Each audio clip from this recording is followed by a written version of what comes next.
dia, pessoal, tudo bom? Não está funcionando, só um minutinho.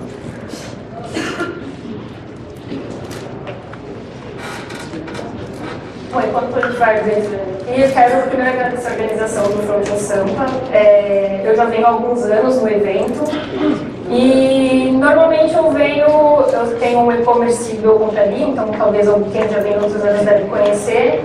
Eu sempre fico meio na loja e meio de ouvido aqui no que a galera está falando. Quando a gente fazia lá, o que o pessoal da organização fazia lá no Inferno era bem legal, porque eu conseguia ficar mais de olho enquanto estava na loja. Agora a gente está um pouco separado, mas sempre que eu posso eu venho dar uma olhadinha aqui no que está acontecendo, porque apesar de eu não trabalhar da parte técnica de programação, já tentei há um tempo atrás, mas acabei descobrindo que não gostava da parte de programação. Na verdade, eu tenho zero paciência, eu não tenho paciência. Eu já descobri que quando começa a dar erro, quando eu vou tentar fazer alguma coisa, eu largo de mão. Para a programação, eu já descobri que, assim, eu gosto de entender na parte teórica. Eu estava conversando com o Fabinho, ele falou: "Ei, você gostou da apresentação? Tá entendendo?" Eu falei: "Na teoria funciona super bem." Sabe aquele negócio do desenhar o cavalo, que é tipo, olha, desenha, faz um círculo aqui, de repente o cavalo está pronto, quando é aquele negócio de ensinar a desenhar. Para mim, programação é a mesma coisa. Tipo, dá um exemplinho aqui e de repente tem que montar um negócio absurdo. Então, eu odiava quando eu estava na faculdade de design, e todo mundo falando: "Não, designer tem que saber programar." Eu falei: "Cara, eu não quero." Aí fui fazer, especializar em arquitetura de informação. "Não, arquiteto de informação tem que saber programar, fazer protótipo." Gente, não quero. Então, eu estou meio nervosa aqui, porque eu vou falar depois de design, depois de 2 palestras super técnicas, mas eu espero que vocês gostem. Eu vou falar um pouquinho sobre... Gente, eu não estava funcionando aqui, tá? Voltando. Olá, pessoal, tudo bom? Novamente quero agradecer a todo mundo, já apresentei, já falei um pouquinho aqui, então vamos à apresentação em si. Quando fui convidada, o Sérgio pediu para eu falar um pouco sobre o que o UX faz no fim das contas, né? Por que existe UX UI, UX Front UX, enfim, o que essas pessoas fazem. Então eu falei: putz, é muito difícil para eu falar de UX, eu vou explicar um pouco melhor depois. Quando você está muito dentro de alguma coisa, você fica tão envolvido e você acha que é tudo importante, aí começa a dar aquele desespero, tipo, meu Deus, que eu tenho que falar. Mas eu vou falar um pouco sobre algumas metodologias, vou falar sobre o meu caminho até chegar em UX e dar algumas dicas para vocês no final de como acredito que a maioria das pessoas aqui sejam desenvolvedoras, de como um desenvolvedor pode ajudar ou pode fazer o X também. Olha lá. Então, eu sou a Bianca Brancaleone, eu sou sócia de um e-commerce chamado Eu Compraria. Temos a lojinha ali na frente, sócia parceira do Front in Sampa há algum tempo já. Hoje eu trabalho full-time como freelancer e consultora de UX. Me tornei Google Expert em UX no fim do ano passado. Sou organizadora do Google Developer Groups lá de Sorocaba e do Mantech Makers também. Só para contar um pouco como eu cheguei a trabalhar, ou ser especialista, enfim, trabalhar com UX hoje em dia. A minha formação é em design, eu me formei há 10 anos atrás, em design de multimídia. E aí eu era estagiária de design, fazia lá uns layouts, fazia uns e-mail marketing. E foi justamente nessa época que eu descobri que eu comecei a estudar um pouco de programação. Eu não sei como é hoje em dia, mas antigamente quando ia fazer e-mail marketing, a gente tinha que colocar todos os CSS, né? Não dava para chamar um CSS externo. Então, eu comecei a aprender XHTML na época. E, na verdade, eu não usava isso no meu dia a dia, porque eu tinha que continuar fazendo as coisas do jeito que os navegadores iam ler e tudo mais. E aí, apesar de eu estar ali tentando aprender, como eu não usava no meu dia a dia, eu meio que deixei de lado. Enquanto eu trabalhava como estagiária e depois passei a ser assistente de direção de arte, assistente diretora de arte, um dia eu estava lá, eu tinha que desenvolver o layout de um CMS. E aí, né, basicamente um monte de formulário. Então, não sabe aquele saco que é fazer formulário, que para programar não deve ser tão legal. Então, você abrir no Photoshop aquele monte de campo e alinhar e tudo mais, e aí ninguém tinha certeza dos campos que tinha que ter. Eu falei: quer saber? Eu vou fazer um fundo preto, vou colocar um monte de caixinha branca ali, vou falar o que eu acho que cada caixinha tem que ser, e aí quando falarem que é aquilo, aí eu começo a pensar no layout. E aí minha chefe levou para apresentar essa tela que eu tinha feito.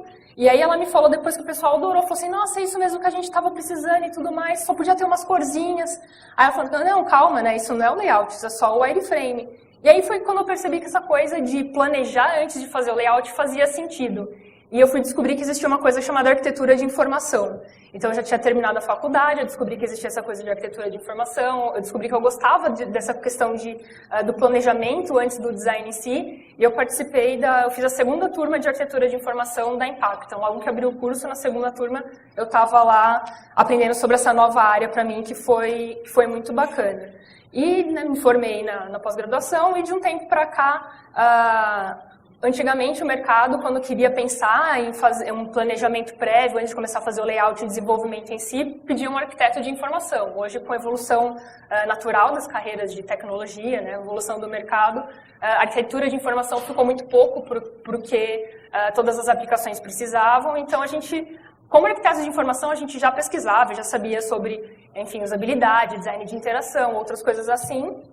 E aí, com a evolução, né, das coisas, a maioria dos arquitetos de informação passou a se denominar, né, UX Designer, UX Specialist. Eu tenho um pouco de restrição a esse termo e espero que explicando vocês entendam o porquê também. Nada contra, só não acho que semanticamente é um pouco confuso, mas hoje o que o mercado pede, o que eu falo, o que eu faço é o X, né? Enfim, o que é esse... O que é o tal do X? Só para todo mundo ficar na mesma página, né? Acredito que a maioria saiba, mas só para não restar nenhuma dúvida, o X vem de User Experience, que na verdade nada mais é do que experiência do usuário. Quem criou esse termo foi esse tiozinho super simpático, esse senhorzinho chamado Donald Norman. Ele criou esse termo lá na década de 90 e, para não falar que eu estou falando, eu vou deixar ele falar, ele que criou o termo, o que é essa tal de UX.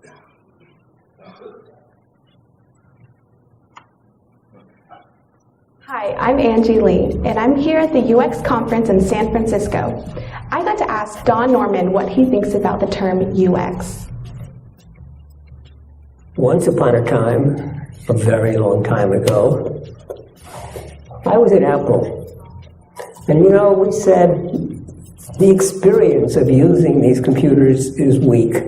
The experience, when you first discover it, when you see it in the store, when you buy it, when you, can't fit it into the car. It's in this great big box. It doesn't fit into the car. And when you finally do get it home, opening the box up and, it looks scary. I don't know if I dare put this computer together. All of that is user experience. It's everything that touches upon your experience with the product, and it may not even be near the product. It may be when you're telling somebody else about it. That's what we meant when we devised the term user experience and set up what we called the User Experience Architect's Office at Apple to try to enhance things. Now, Apple was already pretty good, so we were starting with a good product, making it even better. Today, that term has been horribly misused. It's used by people to say, I'm a user experience designer. I design websites or I design apps. And they have no clues to what they're doing. And they think the experience is that simple device, the website or the app or who knows what. No. It's everything. It's the way you experience the world. It's the way you experience your life. It's the way you experience the service. Or, an app or a computer system, but it's a system that's everything. Got it?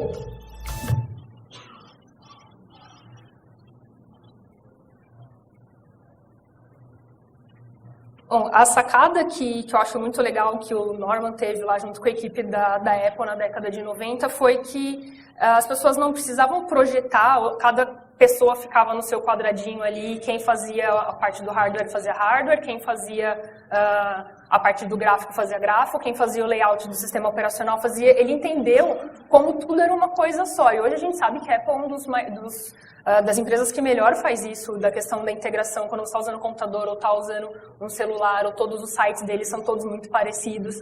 E é o que ele diz, né, que quando ele queria cobrir todas essas áreas de design industrial, design gráfico, de interface, a interação física e o manual. Hoje, quando a gente fala o X, acredito que para a maioria das pessoas vem sempre muito digital na cabeça. Então, a gente se distanciou um pouco do sentido de quando foi criado Eu confesso que eu achava ruim isso antes, eu era muito purista no termo, assim, eu era contra, de certa maneira, o termo X, porque eu falava, gente, eu não posso ser o X, né? Porque o X é muita coisa envolvida, eu tenho que pensar em todas aquelas coisas que ele pensou, uma pessoa só não consegue pensar. Mas, no fim, hoje em dia, a gente convencionou chamar de UX o processo e os profissionais que resolvem problemas usando soluções tecnológicas. Às vezes os problemas não são tecnológicos, mas a gente junta ali uma equipe de profissionais que consegue dar soluções tecnológicas para esses problemas. Eu tenho alguns cases que eu vou mostrar para vocês depois de como isso funciona no mundo real ali, mas eu entendo e pensando sobre né, o X e tudo mais, eu acho que não dá para ser purista mais. Se um termo existe, as pessoas se apropriaram dele, não tem por que a gente não englobar como as pessoas entendem. Então, criou-se esse personagem, que é o UX Designer, que é uma pessoa que pensa no usuário. Sempre que a gente fala em UX, para mim, a gente sempre está ligado a pensar no usuário final, né? Então, não sei, no começo da carreira, não sei como é para quem programa também, tem muito aquela coisa de tipo, eu tenho uma ideia muito legal na minha cabeça, a gente não quer saber quem está envolvido, a gente quer desenvolver aquela ideia que é muito legal. E evoluindo um pouco, esse UX designer sempre está muito focado no usuário, né, um profissional multidisciplinar, que não tem tanto a ver com a Lita como graphic designer, mas é o que a gente diz de UI designer, o designer da interface em si. Então, criou-se essa entidade UX designer, que eu sempre tive um pouco de receio de usar esse nome, porque quando eu penso em UX, eu penso em todas essas áreas envolvidas. Isso aqui é uma pequena até, né, pensando especificamente no digital. Existem muitos outros esquemas desse, que tem bolas gigantes e várias coisas envolvidas, muito mais ligado com o que o Norman falou. Mas quando eu penso em UX focado no digital hoje, eu sempre penso basicamente, né, em pesquisa, em estratégia de conteúdo, em arquitetura de informação, design de interação, o design visual e o desenvolvimento em si do front-end.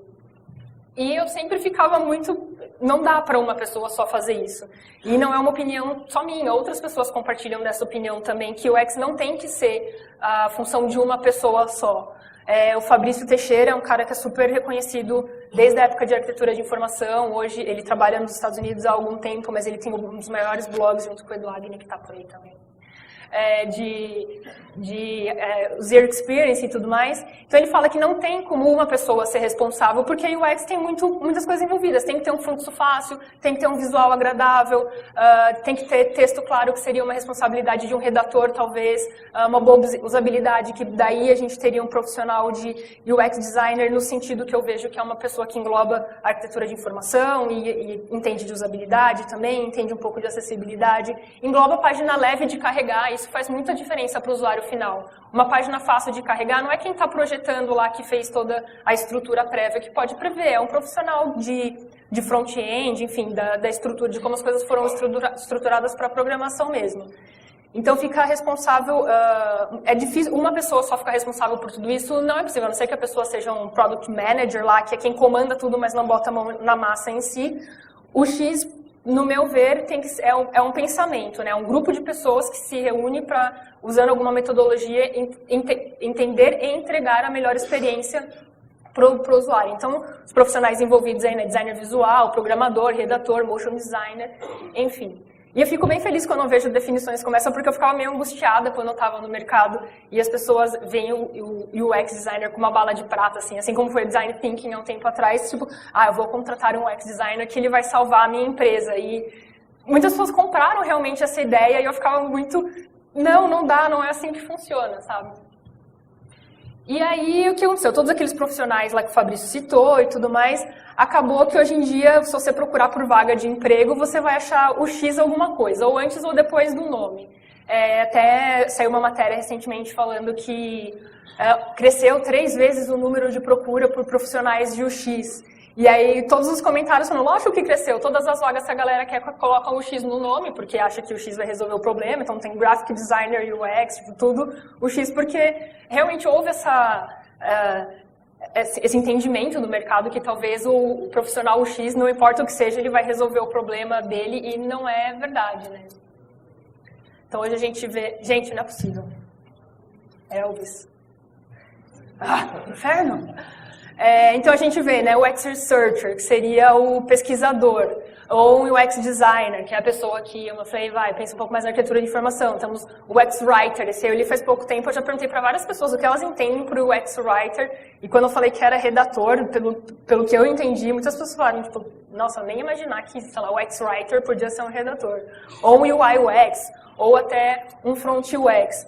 Eu não vejo muita necessidade da gente ficar colocando esse monte de UX nos nomes, né? Até porque gera bastante confusão, porque na verdade está todo mundo focado em resolver problemas, sempre pensando no usuário final. É uma evolução, a gente parou de pensar no que era legal para a gente e começou a pensar o que é importante para o negócio, o que é importante para o usuário final. Então, fazer o UX, como muitas pessoas às vezes pensam, não é só fazer layout. Você não pode falar assim, eu estou fazendo UX quando alguém está fazendo layout e não tem nenhum pensamento estratégico por trás disso, né? Não é só pensar em interação, tipo, olha, estou fazendo as interações aqui, eu estou fazendo UX. Também não. Não é só fazer pesquisa, tipo, eu fiz pesquisa, eu deixo minha pesquisa de lado lá e vou desenhar uma coisa da minha cabeça. Também não adianta falar que faz pesquisa e faz UX se você não aplica essas pesquisas. E muito menos dizer que pensa no usuário quando desenvolve o produto, sendo que você não usa nenhuma metodologia, nenhuma ferramenta para isso. Então, num sentido mais amplo, assim, para mim o UX é considerar todos os pontos de contato, os touching points do seu produto e projetar para que essa experiência seja satisfatória. E aqui eu não estou falando em nenhum momento que é só de digital. Um call center, por exemplo, é um touching point do seu produto com o seu cliente que você pode projetar a experiência dele. Pode ser com meios tecnológicos ou não, mas tudo isso engloba. Não adianta você ter um puta produto legal que quando você dá um problema você liga lá para o call center, sua experiência é horrível. Você não está planejando de verdade a experiência do seu usuário, porque é pensar num todo, assim como o Norman falou, né? Uma metodologia que eu tenho usado no último ano e meio, em que eu sou consultora numa empresa de consultoria mobile aqui em São Paulo, é o Design Sprint. O Design Sprint é uma metodologia criada por um cara dentro do Google Ventures. O Google Ventures é um braço do Google que eles incubam empresas para testar, para ver, né, tração e tudo mais. Uma das empresas incubadas no Google Ventures foi o Uber, para vocês terem ideia. Então, eles fazem um trabalho muito forte em cima desses produtos que têm muita possibilidade de dar certo. E o Design Sprint, ele consiste num processo de 5 dias. Em 5 dias, a gente vai validar se uma ideia dá certo ou não. E por que as pessoas... eu vou falar especificamente do Design Sprint, mas por que normalmente as pessoas contratam ou pensam em contratar uma pessoa, um X, ou um time de UX? Porque você pensar e evitar problemas quando estiver na parte de desenvolvimento de layout ou de desenvolvimento do código em si é muito mais barato, né? Existem várias pesquisas de ROI, de retorno sobre investimento, que cada vez que um problema vai passando para cada etapa do desenvolvimento, vai ficando muito caro corrigir quando você tem o produto no ar. Então, todas esses profissionais, essas metodologias tentam entregar um produto ou uma parte do produto mais testado possível para ir entrar na esteira de desenvolvimento tanto do layout e do desenvolvimento em si. Então, o Design Sprint é um processo de 5 dias.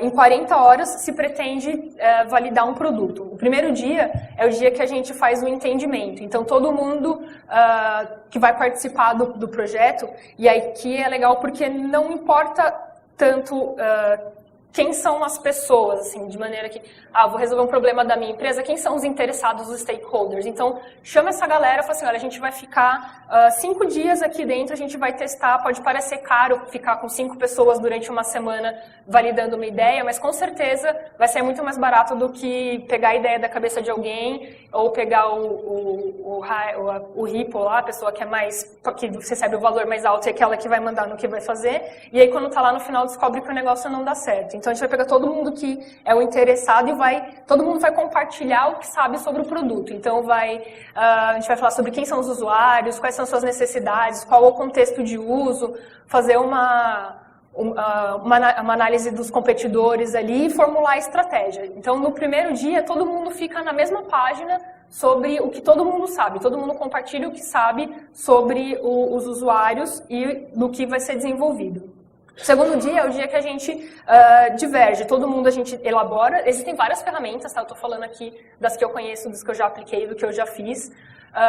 Basicamente, a estrutura é a mesma, porém, as ferramentas que você usa dentro dos dias podem ser diferentes. Aqui eu já fiz no segundo dia, a gente fala quais vão ser... A gente elabora, né, quais são os desafios de design que a gente fala, como podemos fazer com que a gente entregue o melhor conteúdo para o usuário, enfim, alguma coisa genérica assim. E aí todo mundo que está envolvido, não é só o UX designer, não é só o redator, todo mundo que está lá. Inclusive, se no time tiver desenvolvedor, front, back, que cuida do banco de dados, já fiz projeto em que o cara do banco de dados, a gente pedia para ele desenhar a tela, ele ficava fazendo aqueles desenhos de database, assim, eu ficava, cara, para de desenhar a base de dados, desenha a tela.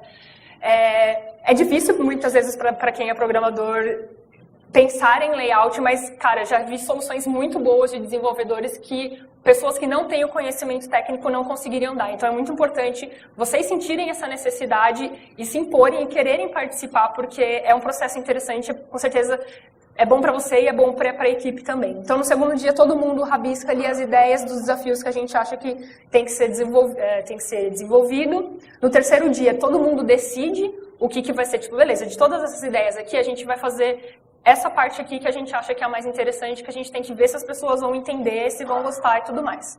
No quarto dia a gente prototipa, então aí acaba sendo um processo muito mais próximo do UX designer, que daí cuidaria da parte da estruturação, da hierarquia dos conteúdos, e do designer. De repente, se você tiver um profissional, um dev ali que prototipa também, funciona super, todo mundo trabalha junto. E no quinto dia a gente valida para ver se realmente o que a gente desenhou as pessoas entendem ou não.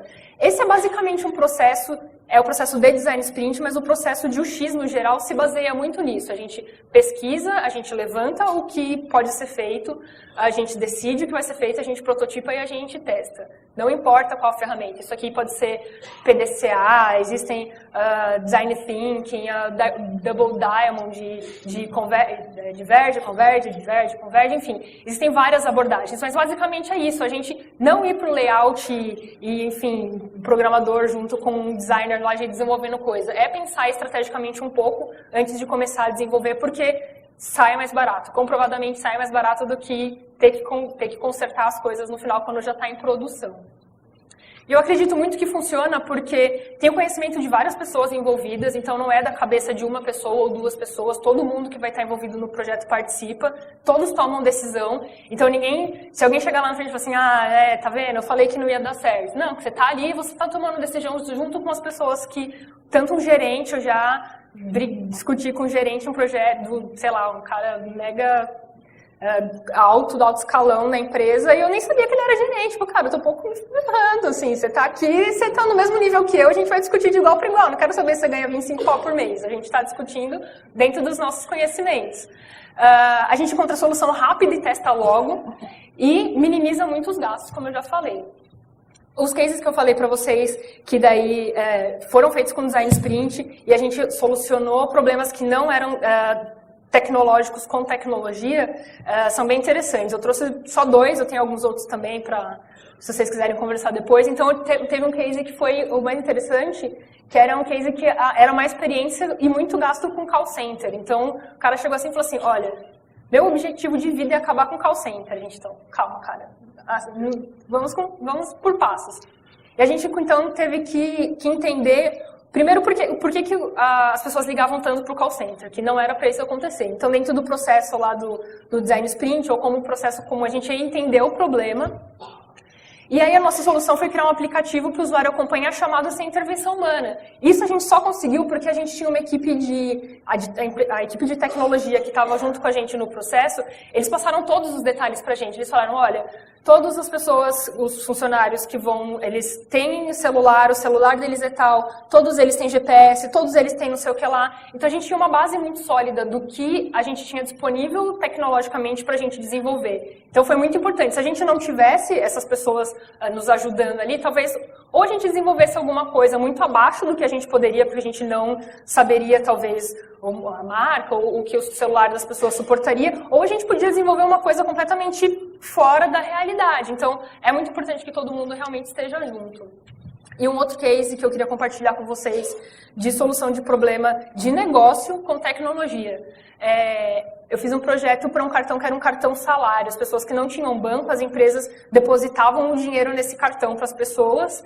E o que acontecia? As pessoas chegavam no dia do pagamento, elas sacavam todo o dinheiro e ficavam com o dinheiro no bolso. Por mais que elas tivessem medo de ser assaltadas e tudo mais, elas tinham mais medo de usar um aplicativo, de usar meios digitais, do que ficar andando com o dinheirinho lá para pagar a conta do banco. Então, a gente tinha que resolver um problema de negócio e com tecnologia a gente conseguiu resolver isso, né? A gente teve que entender o que era valor para a pessoa e aí, dentro do aplicativo, entregar esse valor no cartão. Ela tinha que enxergar valor no cartão pelo aplicativo. Foi um processo, foi bem desafiador, porque o que acontece? Quando as pessoas sacavam o dinheiro, a empresa perdia o floating que ela ficava trabalhando com o dinheiro das pessoas lá. Então, a gente precisa que as pessoas parem de sacar o dinheiro, que elas fiquem com o dinheiro no cartão e elas façam compras e tudo mais no cartão. Então, a gente tentou entender tudo que a pessoa fazia com aquele dinheirinho no bolso, a gente tentou colocar no aplicativo e mostrar a todo momento que aquele aplicativo era um aplicativo super seguro. Então, a gente sabia que as pessoas pagavam contas, elas colocavam principalmente crédito no celular, crédito em bilhete único, elas podiam transferir de um cartão para outro. A gente desenvolveu uma persona que era uma mulher que ela tinha filhos, então ela podia pedir cartão adicional, em vez de ficar sacando dinheiro e dando para os filhos, ela colocava crédito no cartão. Enfim, a gente conseguiu, com design sprint e com pensar na experiência do usuário, resolver um problema de negócio com tecnologia também. Isso se aproxima muito do que o Inshai e o Norman falou, a gente pensar no geral e resolver, misturar as áreas, que eu acho mais interessante. Então tá, chegando na parte final aqui da minha apresentação, é um mundo perfeito, óbvio que eu sei que nem todas as empresas podem contratar um time de um X ou que vão contratar algo que seja uma pessoa de um X. É a realidade de muitas empresas de tecnologia. Tipo, beleza, eu sou dev, não tenho um X na minha empresa, como que eu posso melhorar meu produto pensando em um X? A minha primeira dica é: entenda os pontos que você pode atuar diretamente na experiência do usuário. Tem o caso da... Deixa eu falar sobre isso depois. Parar de pensar o que é legal para mim. O meu namorado é desenvolvedor e aí, há um tempo atrás, eu sempre acompanhei muitos eventos.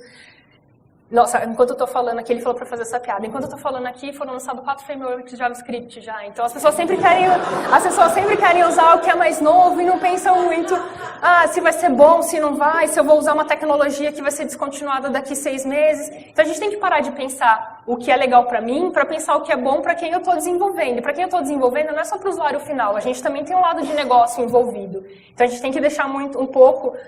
se quer fazer essas coisas malucas e usar, sei lá, o que o Hugo estava falando, que o Rafael me falou que ele era maluco, que esse Elm é muito doido, que ele não consegue entender. Às vezes é muito interessante, mas deixa isso para um projeto paralelo e a gente tem que pensar. A gente não está desenvolvendo só para a gente tem que ser consciente do todo o meio que a gente está trabalhando. Então, vira essa chavinha, né, do que é legal para mim, para fazer o que é bom para quem eu estou desenvolvendo. Acho que esse é o primeiro passo para a gente começar a pensar em experiência do usuário. Então, entenda seu público, né? Vocês que têm facilidade, que entendem números e gráficos, enfim, que colocam os códigos de analytics, peça esses dados de acesso, né? Tenta entender quais são as páginas mais visitadas, quais as resoluções mais usadas, quais os navegadores mais usados. Com certeza vocês vão ter insights muito bons para melhorar, de repente, uma performance, alguma coisa assim, que quem está de fora, né, trabalhando com a parte de design ou a parte estratégica, não vai ter. Então, tomem essa responsabilidade para vocês de quererem melhorar também, de pensarem por esse lado. Entenda sobre a teste AB e como aplicar da melhor maneira, né? Para testar onde importa e melhorar onde importa.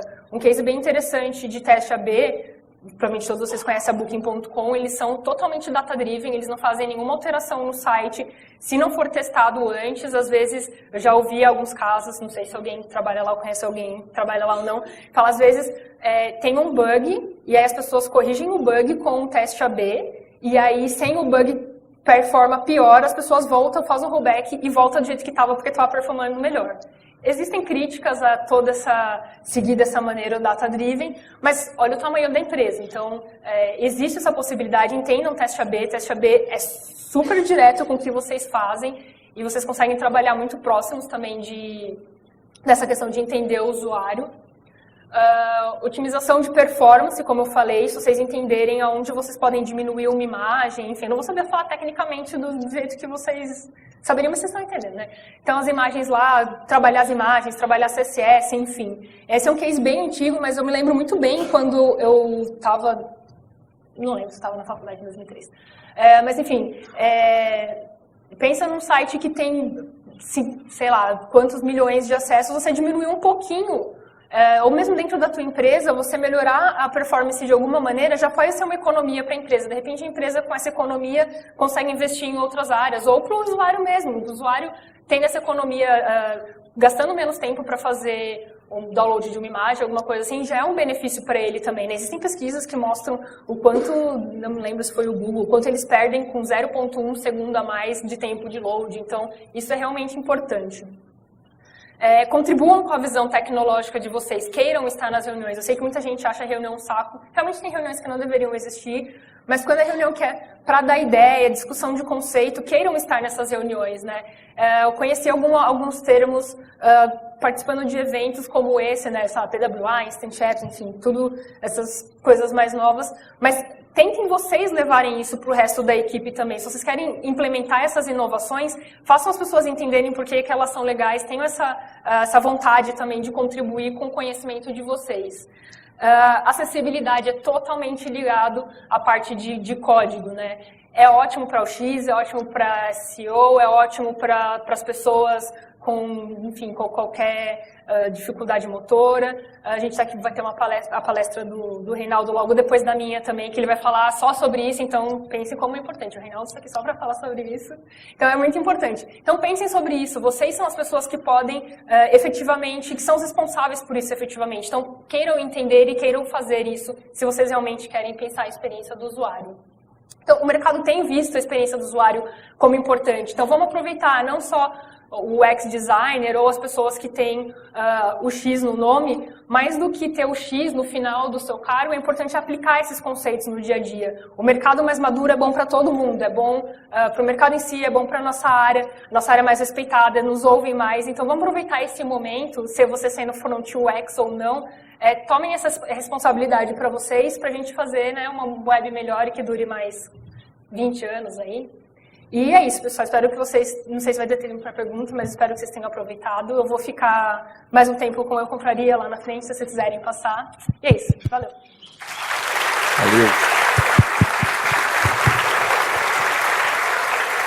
Valeu. Muito bom, parabéns. Gente, nós temos uns tempinhos ainda, se vocês tiverem dúvidas.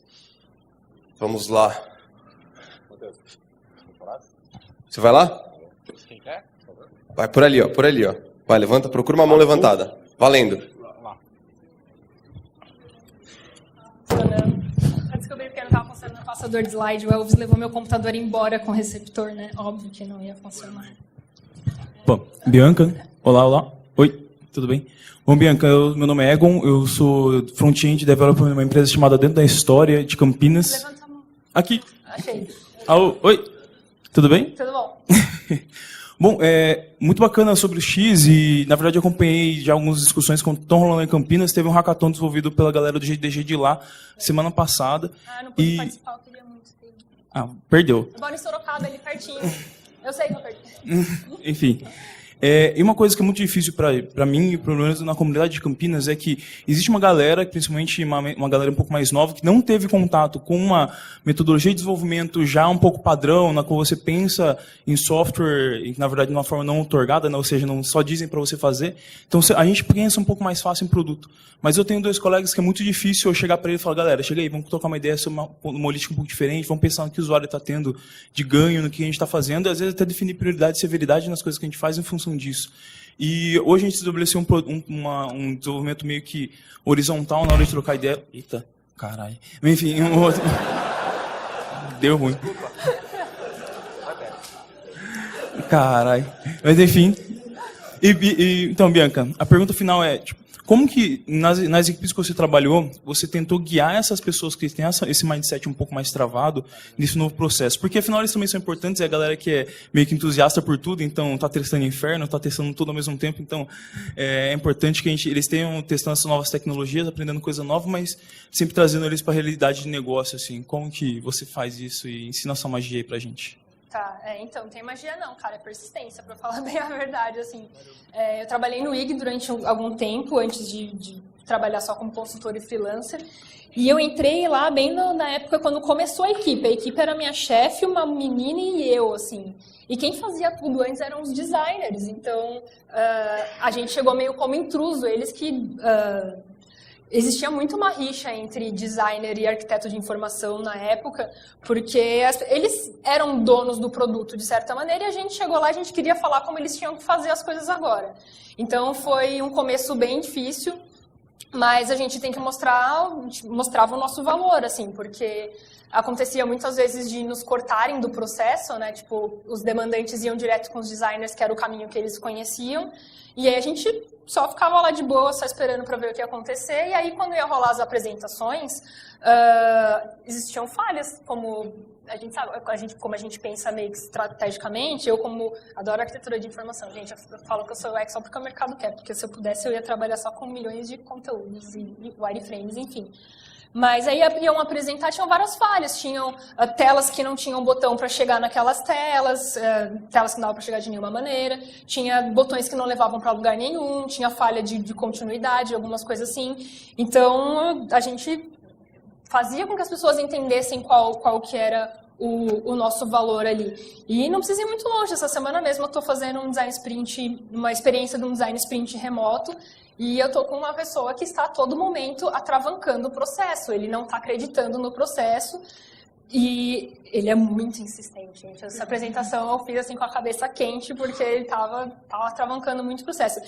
Mas é mostrar o valor realmente, assim, aos poucos e implementando e mostrando do porquê faz sentido. Eu já fiz uns quase 10 design sprints aí desde o ano passado para cá, e as pessoas têm um pouco de pé atrás mesmo, têm um pouco de medo de como que vai dar certo, que não vai, porque é muito inseguro. Mas o resultado final sempre compensa, as pessoas sempre ficam muito felizes com o resultado final, tanto fazendo o design sprint ou quando um profissional de UX é envolvido no processo para pensar a questão antes.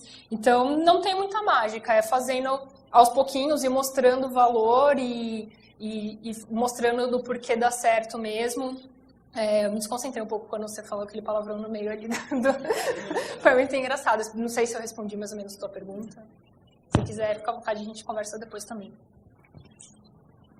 Bom, valeu. Uma salva de palmas para Bianca. Arrasou.